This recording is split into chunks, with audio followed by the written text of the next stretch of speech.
Point bearing helps to prevent internet-based identity fraud. And we do it by using a biometric, like a fingerprint or an eye or retina scan or a face, something that is innate to you that nobody else can have. And what we're trying to do is establish a trusted environment so that the people on the other end of the transaction in the internet know that it's really you. We do this initially through the use of a smart card. It's a computer chip and a computer processor that happens to be located on a card. We are also working on different tokens. One is a USB with a fingerprint scanner, another is a telephone actually. At the time that you're issued your identity card, if you will, someone is going to check your credentials and make sure that it's really you. And once they know it's really you, they're going to go through a process which I'll show you, which is called an enrollment process, which is to capture some key information about you and embed it in an encrypted manner on this card. And the nice thing about that is if the card is lost, nobody can get to it because it's encrypted, and the key to that encryption happens to be the biometric, and in this case we'll be looking at a fingerprint. So unless somebody has your fingerprint, they can't get the encryption key to open the card. So if I lose the card, it is useless to anybody that picks it up. But once you get the card, then you can use it for the application, and the Trusted Exchange Controller, which we call TEC, was designed to be used as a front end to any internet application. And think of it as a configuration wizard that just attaches our software to it. And what's going to happen is when you go to use an internet application, you're going to be asked to prove that it's you, and the way you'll prove it is by putting the card in the card reader and supplying the same biometric that you did before.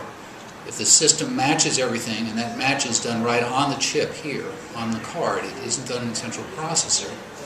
If there's a match, we then tell the application that's being protected, one, that it's really you, two, what kind of role you have. For example, in a healthcare application, are you a patient or are you a physician? A patient has the right to look at all of his own medical data and all of his own financial data related to his treatment, but a doctor doesn't. The doctor, on the other hand, is entitled to look at the medical data for everybody that he treats, but none of the financial data. So depending on the role you have, you're being given different permissions in the application.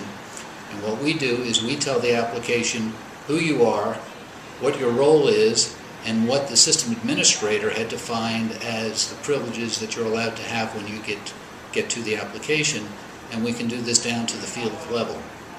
Interestingly enough, about 80% of fraud that's committed is committed by people who actually are authorized to use the system, but who misuse their ability to get into the system to access data that they're not allowed to see. As one, we know it's you, and two, we tell the application what fields you're entitled to see, and you just can't get to the other fields.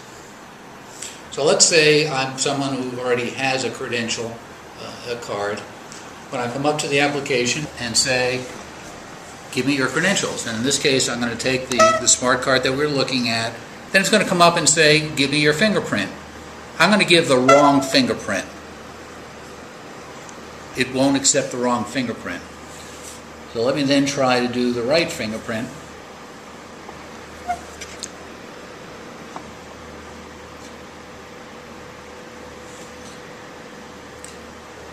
And once I put the right fingerprint on, you notice immediately it brought up the application. Before, when I put the wrong fingerprint on, it told me no, but putting the correct fingerprint in. So Ed, if you were to take my card and try to get into the system, you would be denied access.